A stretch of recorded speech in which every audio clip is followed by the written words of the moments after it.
Hello everyone, আসসালামু আলাইকুম। Welcome back to my channel. সবাই কেমন আছেন?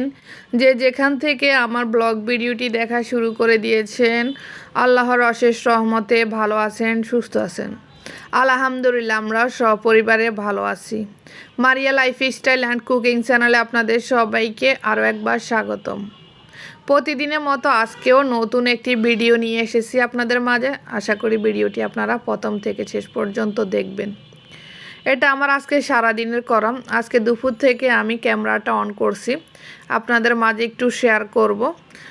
আমার 21শে বইমেলা অন্যান্য বছর যেমন 1 ফেব্রুয়ারিতে উদ্বোধন হয়েছে, এবার একটু দেরি হচ্ছে।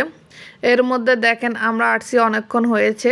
আমার মেয়ে যে খিদা লেগে গেছে, ওর অনেক ক্ষুধা লাগছে। ও বলতেছে, বাবা আমার অনেক ক্ষুধা লাগছে, আমার জন্য মুড়ি নিয়ে আসো।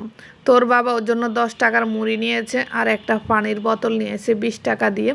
আগে মেয়েকে খাইয়ে ঠান্ডা করে দিচ্ছে, কারণ না হয় মেয়ে ঘুরতে দিবে না, দেখতে দিবে না। তো এর জন্য মেয়েকে আগে খাইয়ে তারপর আমরা ঘুরবো।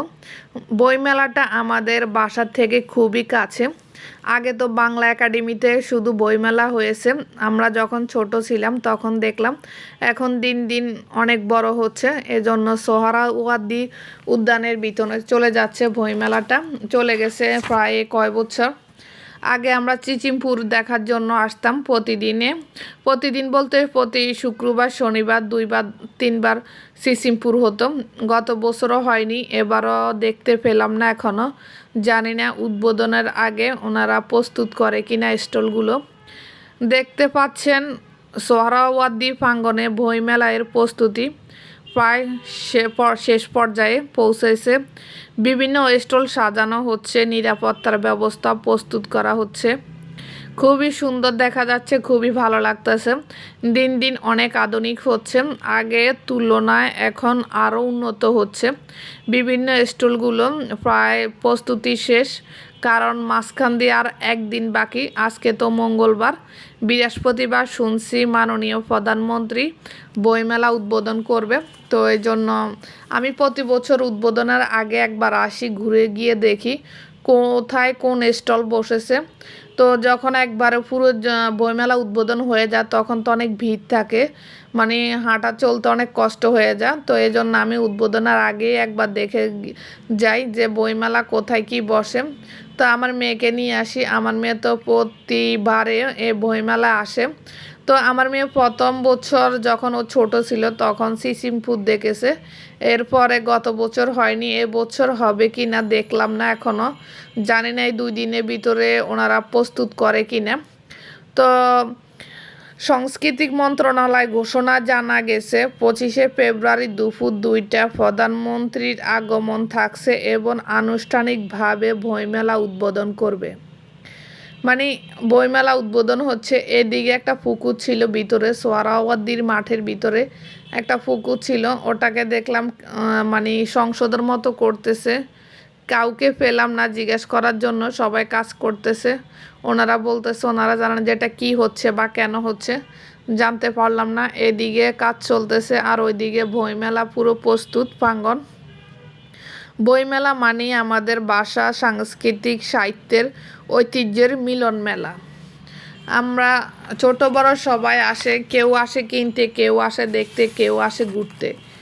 বইমেলা যে আসলে যে বই কিনতে হবে তা না, এখানে এক এক মানুষ এক এক জনে এক একভাবে আসে। যেমন আমরা আসি ঘুরতে, ছোটোবেলা অনেক বই কিনেছি, গল্পের বই। এখন তার সেই বয়স নেই বা সেই সময় নেই গল্পের বই কিনে পড়ার মতো। তো এই জন্য এখন যতবার আসি ঘুরে চলে যাই। মেয়েকে চিচিমপুর দেখানোর জন্য আসি, তো যদি থাকে দেখাতে পারি, আর যদি না থাকে তাহলে মেয়েকে নিয়ে ঘুরে এই যে খাওয়া দাওয়া করে চলে যাই। এখন আর আগের মতো বই কিনি না, কারণ এখন তো বই কিনে পড়ার সময়ই থাকে না। বইমেলা মানেই আলাদা একটা আবেগ। ছোটবেলা থেকে বইমেলা আসার স্মৃতি আজও মনে আছে। উদ্বোধনের আগে এই শান্ত পরিবেশটা খুব ভালো লাগছে। এর জন্য আমি আসি, কারণ সব দিকে সবাই কাজ করে পুরো দমে, কোনো ইয়ে নেই, মানে অবসর সময় নেই। এই যে এই টাইমে এখন আমি আসছি, ওনারা পুরো দমে কাজ করতেছে। এক এক দোকান এক একভাবে উদ্বোধন হবে, সে প্রস্তুতি ওনারা নিচ্ছে। কিছু কিছু দোকান একবারে পুরো প্রায় শেষ পর্যায়ে, মানে হাতে একটু একটু রং বা একটু কারেন্টের কাজ এরকম আছে। এখানে দেখলাম কিছু দোকানও বসছে, মানে প্রয়োজনীয় যা দরকার দোকান দেওয়ার জন্য সে স্টলগুলো বসছে। এখানে আবার দেখলাম নতুন করে এবার ফায়ার সার্ভিসও স্টলের মতো দিয়েছে, মানে ওনারা সার্বক্ষণিক তত্ত্বাবধান করবে, কোনো সমস্যা হলে ওনারা সাথে সাথে দেখাশোনা করতে পারবে। অন্যান্য বছর এটা দেখিনি বা চোখে পড়েনি। তারপরে পুলিশ কন্ট্রোল রুম দেখছি, আগেও দেখেছি এখনও দেখি, অনেক কিছু এবার নতুন যোগ করছে। তবে এবার দেখলাম বেশি ভিতরে চলে গেছে বইমেলাটা। আগে তো দেখলাম কালী মন্দিরের গেট দিয়ে ঢুকার পরে স্টলগুলো শুরু হয়, কিন্তু না, এবার একটু ভিতরে যেতে হয়, যাওয়ার পরে খুব মানে ঘন ঘন দোকানগুলো এবার দেখতেছি। অন্যান্য বছর দেখলাম যে প্রথম থেকে দোকানগুলো খালি, কোনো জায়গা নেই, কালী মন্দিরের গেট থেকে ভিতরে ঢুকলে দোকানগুলো শুরু হয়, কিন্তু এবার দেখলাম একটু ভিতরে হেঁটে যেতে হয় তারপরে দোকান। আর পুলিশ কন্ট্রোল রুম একই জায়গার মধ্যে আছে, বেস্ট ফিটিংয়ের রুমটাও একই জায়গায় আছে, মানে একটু এবার এদিক সেদিক করে ফেলছে বইমেলাটা। তো আমার বাসা থেকে তো কাছে, আমি তো আসবো, না হয় সপ্তাহ 2-1 দিন সময় ফেলে চলে আসবো মেয়েকে নিয়ে দেখার জন্য, মেয়েকে ঘুরিয়ে নিয়ে যাব। আমরা ছোটোবেলা অনেক আসছি, আমাদের কাছে সবচেয়ে বেশি ভালো লাগতো সিসিমপুর। সপ্তাহ 2 দিন সিসিমপুর দেখাতো, শুক্র শনি। এবার আমার মেয়েকে দেখাতে পারবো কি না জানি না, গত বছরও পারিনি, তার আগের বছর আবার পেরেছি। তা আমার মেয়ে বাইরে বের হতে পারলে তো অনেক খুশি, ও অনেক আনন্দ পায়। দেখেন ও আগে আগে যাচ্ছে, ওর বাবার আগে আগে ও দৌড়তেছে। তো আমার মেয়ে খুব পছন্দ করে বাইরে বের হওয়া। তা আমার বাসার আশেপাশে অনেক কিছুই আছে, আমি যতটুকু সময় পাই ততটুকু সময় আমার মেয়েকে দেওয়ার চেষ্টা করি, কারণ ও ছোট মানুষ, ও বাইরে যত বেশি বের হবে তত বেশি ও খুশি হয়। এই জন্য তা আমার আশেপাশেই তো সব কিছুই আছে, জাদুঘর, তারপর হচ্ছে সোহরাওয়ার্দী উদ্যান, তারপর শহীদ মিনার, অনেক কিছুই আমার আশেপাশে। তো এবারকার বইমেলাটা জানি না কেমন হবে অন্যান্য বছর অনুযায়ী, মাত্র তো দেখলাম ওনারা ওনাদের মতো কাজ করতেছে, মাত্র উদ্বোধন এখনও হয়নি, শেষ পর্যায়ে প্রস্তুতি চলতেছে। তো মেয়েকে নিয়ে রমজানের দিন বেশিক্ষণ থাকিনি, প্রায় 1 ঘন্টা ছিলাম, থেকে চলে আসতেছি। এখনও মানে মূল যে ফটক গেট, ওই গেটও এখনও কাজ চলতেছে, ওই গেটের কাজও এখনও শেষ হয়নি। আর তো মাত্র 1 দিন বাকি আছে, আজকে মঙ্গলবার, বুধবার, বৃহস্পতিবার তো উদ্বোধনে হবে। তো ওনারা পুরো দমে কাজ করে যাচ্ছে, কোনো অপশন নেই। তো চলে আসছি মেয়েকে নিয়ে ঘুরে ফিরে দেখে আসলাম, কিন্তু যেটার জন্য গিয়েছি সেটাই খুঁজে পেলাম না।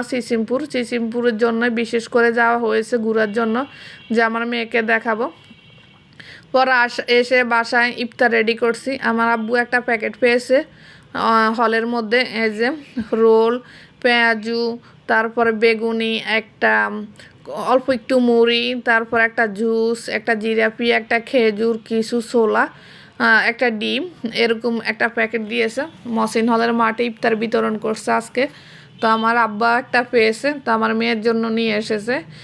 খুবই সুন্দর দেখলাম প্যাকেটটা, ওনারা খুব সুন্দরভাবে দিয়েছে, একজন মানুষ খুব সুন্দরভাবে খেতে পারবে এরকম। আর এদিকে আমি ফলের মধ্যে আপেল, মালটা, পেয়ারা, খেজুর এগুলো কেটে নিয়েছি, ইফতার রেডি করছি, শরবত তো ঢেলে নিয়েছি। আমরা তো সব কিছু একসাথে মেখে খাই, তো একসাথে সব কিছু মেখে নিয়েছি। এখন আজান দিলে ইফতারটা রেডি করে আমরা খাবো। তো আজকে এ পর্যন্ত, সবাই ভালো থাকবেন, আল্লাহ হাফেজ, আসসালামু আলাইকুম।